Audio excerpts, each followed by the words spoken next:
வாழ்க வையகம் வாழ்க வளமுடன். அருள் பேராற்றல் கருணையினால் உடல் நலம், நீல ஆயுள், நிறை செல்வம், உயர்ப்புகள், மெய்ஞானம் பெற்று அனைவரும் ஓங்கி வாழ வேண்டும். வாழ்க வளமுடன். இதை மகரிஷி இதை பற்றி கொஞ்சம் ஆரம்பிக்கலாம். டெய்லி ஒரு சிந்தனை அப்படின்றத பற்றி சொல்லலாம் அப்படின்னு ஒரு நினச்சிட்டு உங்களுக்கு இதை ஒரு ஆசைப்பட்டேன். மகரிஷி அருளால் தான் இதை நான் செய்கிறேன். அவருக்காகவே நான் கிருஷ்ணனுக்கு இதை செய்யறப்போ எனக்கு மகரிஷிக்காகவும் ஒன்று சொல்லணும். மக்களுக்காக மோட்டிவேஷன், கிருஷ்ணன் பகவானுக்காக 1000 நாமங்கள் 1000 கதைகள். இது மகரிஷி ஐயாவுக்காக இந்த சிந்தனை விளக்க சொல்ல நான் இன்னையிலேருந்து ஸ்டார்ட் பண்ணிகிட்ருக்கேன்.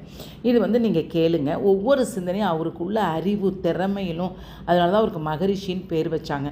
அதுலேருந்து நம்ம ஒரு துளி அவரோட பாதத்துளியில் ஒரு துளியாவது நம்ம இருக்கணும்னு நாம் நினைக்கிறோம். அதனால் இந்த சிந்தனை விளக்கத்தை டெய்லி நைட்டு கேட்டுட்டு படுங்க. உங்களுக்கு நல்ல மோட்டிவேஷன். அதாவது சிந்தனை திறனை வளர்க்க நம்ம 3 முறைகளை நாம் பின்பற்ற வேண்டும். என்னன்னு பார்த்தங்கன்னா, திட்டமிட்டு செயல் புரிதல், விழிப்பு நிலை, தற்சோதனை. இது 3 நம்ம செயல்படுத்தணும். ஃபஸ்ட்டு திட்டமிட்டு செயல்படணும். Planned work. நம்ம எந்தெந்த வேலையை எப்படி செய்யணும், எந்த அளவில் செய்யணும், எந்த முறையில் செய்யணும் அப்படின்னு நம்ம திட்டமிட்டு நம்ம செயல்பட வேண்டும். சிலவங்க பார்த்தாங்கன்னா எந்த வேலையும் திட்டமே இடாமல் அது போக்குக்கு செய்வாங்க. அது போக்குக்கு செய்கிறப்ப சில சமயம் அது பலனளிக்கும், சில சமயம் அது பலனளிக்காது. எந்த ஒர்க்கு செஞ்சாலும் பிளான்டு ஒர்க்காக செய்யணும்னு ஐயா சொல்கிறாரு. மகரிஷி ஐயா தான் சொல்கிறாரு. அடுத்தது பார்த்திங்கன்னா விழிப்பு நிலை, அவேர்னஸ்ஸு. தேவை, பழக்கம், சூழ்நிலை இவற்றால் உணர்ச்சி வயப்படாத தன்னையும் தான் அடைய வேண்டிய பயனையும் மறவாது விழிப்பு நிலை செயலாற்றும் திறன்தான் விழிப்பு நிலை. என்னன்னு பார்த்தீங்கன்னா, இப்போ ஒரு கெட்ட செயலை செய்யறதுக்கு முன்னே யாரோ ஃப்ரெண்ட்ஸோடு சேர்ந்து சூதாட்டோ குடி அப்படின்னு நம்ம நினச்சி அவங்க நம்மளை உணர்ச்சி வயப்பட்டு இழுக்கும்போது நமக்கு அதை அது மேலே ஒரு ஈர்ப்பு வரும். அந்த ஈர்ப்பு வரப்போ அதை இந்த செய்யலாமா, இது செய்யக்கூடாதா அப்படின்னு நம்ம ஒரு அவேர்னஸாக யோசிக்கணும். ஒரு இடத்துக்கு போகும்போது முன்னெச்சரிக்கை அதை எடுத்துகிட்டு போகணும், இதை எடுத்துகிட்டு போகணும். நிறைய அவேர்னஸுக்கு நிறையா இருக்குது. ஐயா அவர்கள் இதை சொல்கிறாங்க, நம்ம ஐயா. அடுத்தது பார்த்திங்கன்னா தற்சோதனைன்றது நம்மளையே நம்ம தற்சோதனை பண்ணிக்கணும். ஒவ்வொரு செயல் முடிவிலும் விளைவை கணித்து தான் செய்த முறை. அதாவது என்னென்னா, இப்போ நமக்கே ஒருத்தவங்க நம்ம ஏதோ ஒரு பேசுகிறப்போ ஒரு மிஸ் அண்டர்ஸ்டாண்ட் பண்ணிக்கிறாங்கன்னு வச்சுக்கோங்களேன். அவங்க அதை நம்ம நைட்டில் உட்காந்து நமக்கு மனசு போட்டு உறுத்தும். அப்போ உறுத்துறப்ப நம்ம தனியாக உட்காந்துக்கிட்டு நம்மளையே நம்ம தற்சோதனை பண்ணிக்கணும்.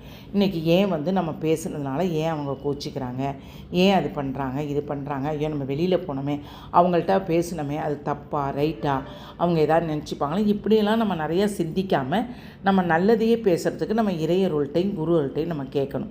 இப்படி இந்த தவறுகளை எல்லாம் நாம் நைட்டு ஒரு படுக்கிறதுக்கு முந்தி 10 நிமிஷம் இரவு படுக்க முன்னே நாம் செய்த செயல்களை எல்லாம் நினைவிற்கு கொண்டு தன் செயல்களை சோதித்து செயலில் தவறு கண்டால் இனி அந்த தவறு ஏற்படாது உறுதி கொள்ளலாம்.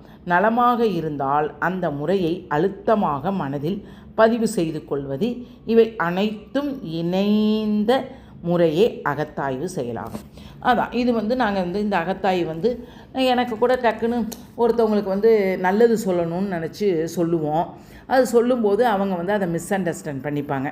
சொல்லும்போது ஐயோ எதுக்குடா போய் இன்றைக்கி சொன்னோம் தாயே, அப்பா எதுக்கு சொன்னோன்னே எனக்கு தெரியாது அப்படின்னு நம்ம இந்த தற்சோதனை பண்ணிக்கிட்டு அடுத்த தடவை அவங்கள்ட்ட பேசுகிறதுக்கு முந்தி ஐயோ இவங்களுக்கு சட்டுன்னு கோவம் வருதுப்பா, இவங்கள்ட்ட இதை பேசவே கூடாது. நம்ம எல்லாத்தையும் நம்மளை போல தான் ஒன்று போல தான் நினைப்பேன். இப்போ நான்லாம் பார்த்தங்கன்னா யார் எது சொன்னாலும் எனக்கு டக்குன்னு அவங்கள பற்றி மிஸ் அண்டர்ஸ்டாண்ட் பண்ணுறதுக்கே எனக்கு தெரியவே தெரியாது. நான் பார்த்து அப்படியாம்மா, சரிம்மா, நான் பார்த்துக்கிறேன், நீங்கள் சொன்னால் சரியாக தான் இருக்கும் அப்படின்றத நான் அதை உணர்ந்து செய்வேன். ஆனால் சிலவங்க அதை சொன்னோம்னா இதுக்கா அதுக்கா அப்படியா இப்படியான்னு பேசுகிறப்ப அது நமக்கு அது மனசை போட்டு உறுத்தும்.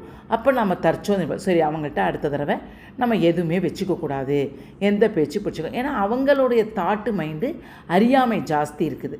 அந்த அறியாமை ஜாஸ்தி இருக்கும்போது அவங்களால அதை புரிஞ்சிக்க முடியாது. மகரிஷி ஐயாவோட ஒவ்வொரு சிந்தனைகளும் பார்த்தாங்கன்னா எப்படி தான் அந்த மனுஷன் எழுதி நமக்கு கொடுத்தாருன்னு தெரியல.